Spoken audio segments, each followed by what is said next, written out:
Hello, everyone. I'm Amesama, and this is Voice of the East. This is where we amplify conversations, have talks, and ideas that shape the future of the Southeast. And for today's conversation, we are joined by a man I truly and greatly admire. He's a digital creator, he's a social architect, a speaker, and a mentor. He has a reputation for starting conversations that provoke thoughts and reflections, that inspire actions, and sometimes challenge assumptions. He's taking these conversations across different states in Nigeria. And just yesterday, this journey brought him to the southeast, Enugu State. And today, he's here with us at the studio. Welcome, Mr. Eric Gugua, or as the Insiders call him, Uncle Eric. Welcome. Thank you so much. It's great to be here. Thank you. Great to be here. So you know how they say it's that no one can tell your story as well as you can. So tell us your story. Who is Eric? Where did you grow up? How did you grow up? How did you start content creation? When? All the juicy and good stuff. I don't know if we can call it juicy though. Yeah, but my name is Gugua, Okay. and I was born in Enugu. I was born in Transikulu. Nice. I went to school in Enugu, went to school in New Haven. I went Which school to is that? Vaughan Nursery and Primary School in aside Ugbo. Yeah. If you will go through power line, and so we used to cross the street because most days we would walk to school. I went to secondary school in Imo State. I went to university in Enugu here, Enugu State University of Technology. So that's a suit. Yes. Okay. Yeah. What did you study? I'm an engineer by study. Okay. By study. I'm a world changer by profession. But yes. So I went to a suit. I did pursue a master's degree sometime later. But, that's on one hand. How I got into content. It was not at the time when it was very popular, obviously. I also did not start creating content as video. That's not how I started. Oh, really? I started on with text a long time ago. Then it was just Facebook, Twitter, and not video wasn't popular. It was around, but it was not very popular on social media. And it would consume a lot of data to upload. So people just don't even know if they did, but yeah, people just prefer text instead. It wasn't until 2016 that I posted my first Instagram video. And I think it was last week that I was exactly 10 years That's beautiful. creating content on Instagram. So it's been quite the journey. I started content because I had to find money. It's not like There was no big vision. There was no world changer. Oh, this is what I want. We're not doing all that. I started content because I thought it was going to, or at least shortly after I started content, I began to see it as a business, right? It did work out for a while until it stopped working out, but it don't hook me, right? I wasn't going anywhere. So that's pretty much the story in brief. Okay. At what point did you realize that I could actually influence and make impact through this content that you put out? To be fair, I think there are varying degrees of that realization. And everybody knows they can influence somebody, but it's like, are you really deep? So every time you put out a video, Yeah. and you want to get engagement. So in some way, you're influencing somebody to engage with your content. And when you're thinking about it, how do I create this video in a way that somebody will engage with it? You're already thinking about how do you influence someone's actions. Sure. So on that very fundamental level, you're thinking about influence. So when I say there are varying degrees to the realization is there are degrees to realizing what you can get people to do with your content or how you can get people to think more than just engage with it, comment, like, share, stuff like that. But how you can get people to change certain aspects of their life. Sometimes intentional, other times it's unintentional, intended, unintended. But varying degrees in the sense that I have discovered, I am discovering, I will still discover just how powerful your ability to communicate is and can be. All right, that's beautiful. So you mentioned that you grew up here in Enugu. I did. When you got back, was it like a homecoming, or were you seeing Enugu through like? I don't even think I've left. That's just the truth. It's just that I don't announce it a lot. But this is my home. But it's always wonderful to do something here, right? Sometimes people tend to I don't want to say neglect the East because it's not like we are beggarly and saying, see us, so come and do something for us. So we're not those people. I mean, I even need we're not doing that. We can, yeah. But many times when most of these things happen, they happen in other places. Yeah. It's fantastic to be able to do it at home, and not just do it at home, but also have the support of your people and experience that kind of love. And it's a fantastic feeling. That's beautiful. So you spent a lot of your formative years in Enugu. What are some of the values or experiences that somehow shaped the man that you are now? Maybe people, places, things that you encountered here in Enugu that... If I would say one thing, just one thing, and it may not be widespread, I don't want to call it an Igbo thing, even though I know at its core it used to be. But I don't want to speak generally right now. But if I can say one thing that I picked up growing in the spaces where I grew up in Enugu was, you are not measured entirely by what you have as a person in terms of your possession, right? That's something that my circle and my space taught me, and I still hang on to today. You are not, your voice is not valued. And like I said, this is not the general rule, right? But in the spaces where I grew up, which could be a reflection of the larger society, I know at least it used to be us. A man is not just valued if he brings money on the table. There are many ways that men can contribute. There are many ways that people can contribute. Everybody's hustle is valid and valuable as long as as long as you're hardworking. These are the values that we respect. Grit, hard work, that a man takes care of his own, stuff like that. These are things that there used to be a saying that a man who drives his father's car has no right to sit at the table of bicycle owners. Right? So we're not talking about the mode of transportation right now. We're talking about ownership, right? Are you proud of what you own? We're proud of our own, and it's something that really does stay with me. So if you had the attention of the young people in the Southeast specifically, yes, and you could say something or do something that could influence like a mindset shift for them, what's that one thing that you'd want to emphasize on? The things that we're proud of. What makes you proud of yourself? I had someone ask the question recently, and I think they were African American, and I think it was probably a delivery guy or something who had earphones in it, and a random interviewer walks up to them and said, if you died now, will you be proud of what you've achieved so far? And looking at his hustle and his struggle, he's like, you would expect him to say, I cannot die now. I never really do much, you understand? Yeah. But his answer surprised me and obviously brought me back to factory settings.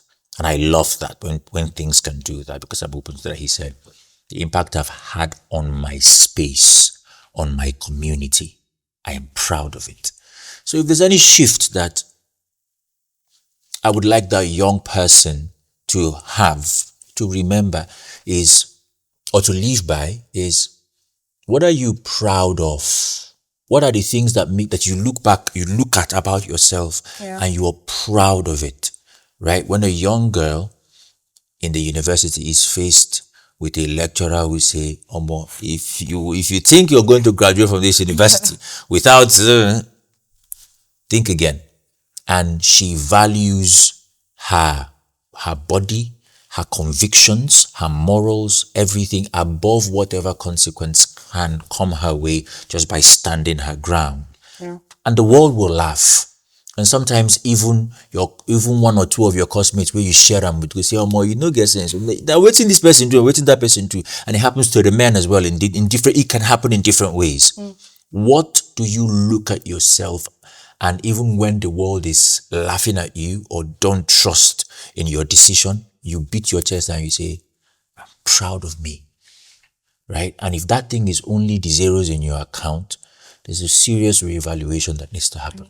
Because the man is not, you don't measure a man by the abundance of the things that he possesses.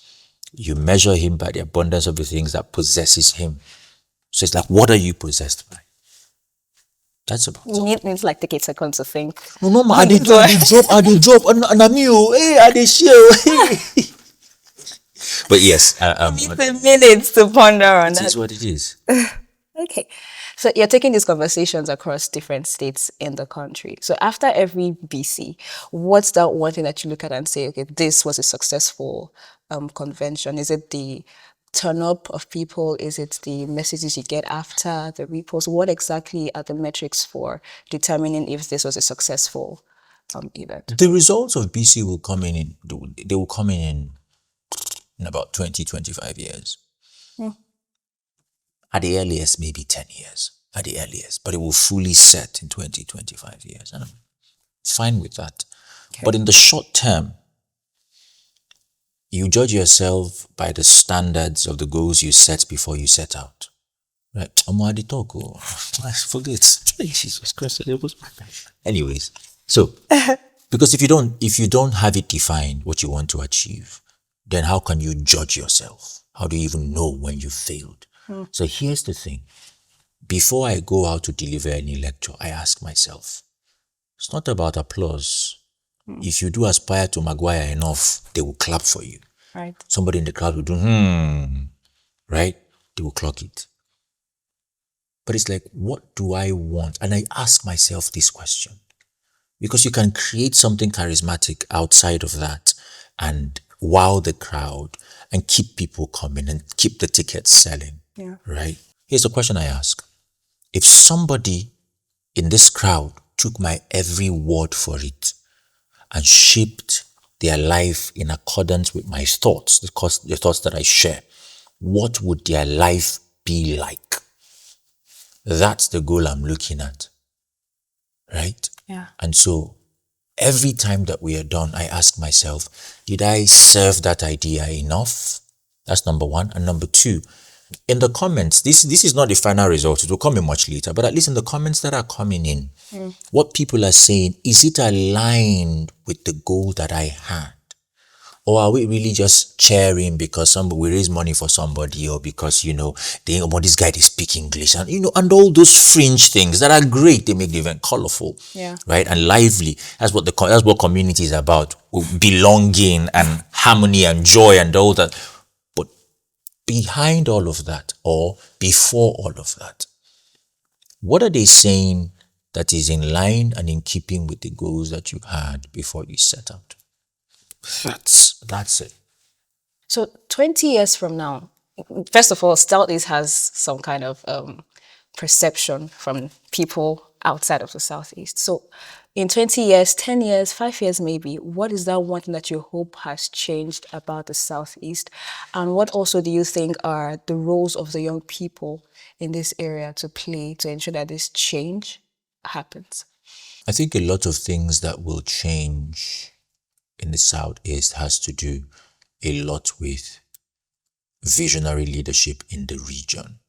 Okay. In the region, because, and I see some things happening, especially in Enugu State, and I'm genuinely proud, to have my roots here, to have come from here, even though I'm from Enugu, Anambra State, but I've lived all my life here, so I'm proud of it.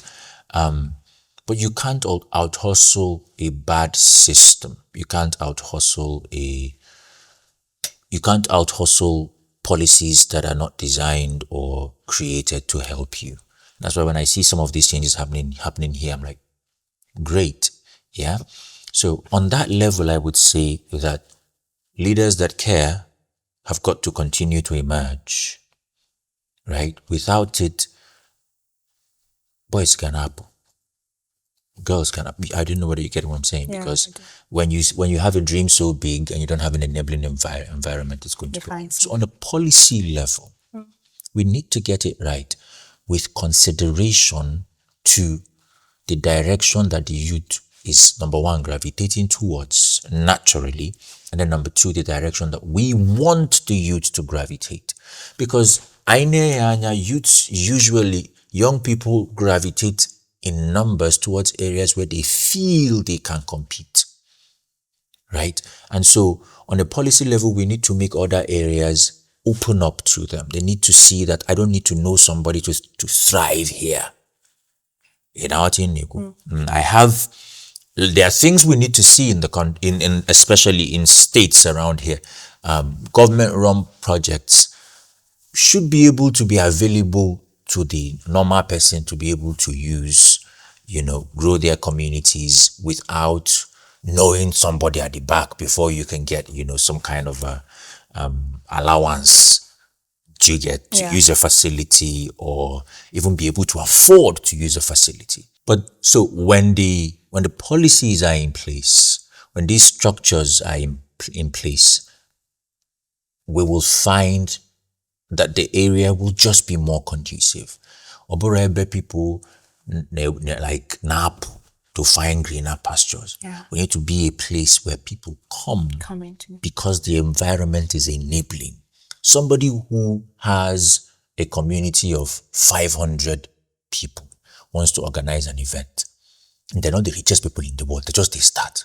There has to be government provision for this person.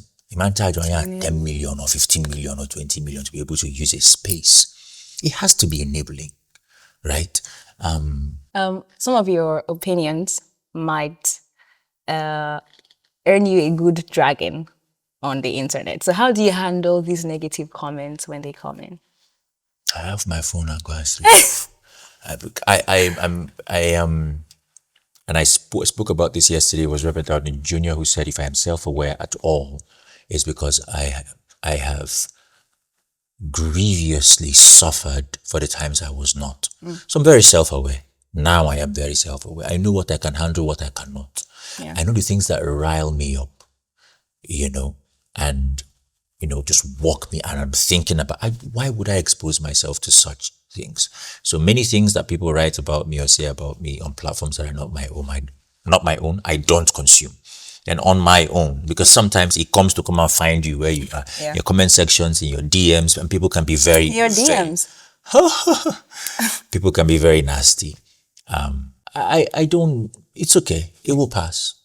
Whatever it is, as long as I am connected to my source and I am right with my heart, and I've got my team with me, because my team, they do shield me from a lot, right?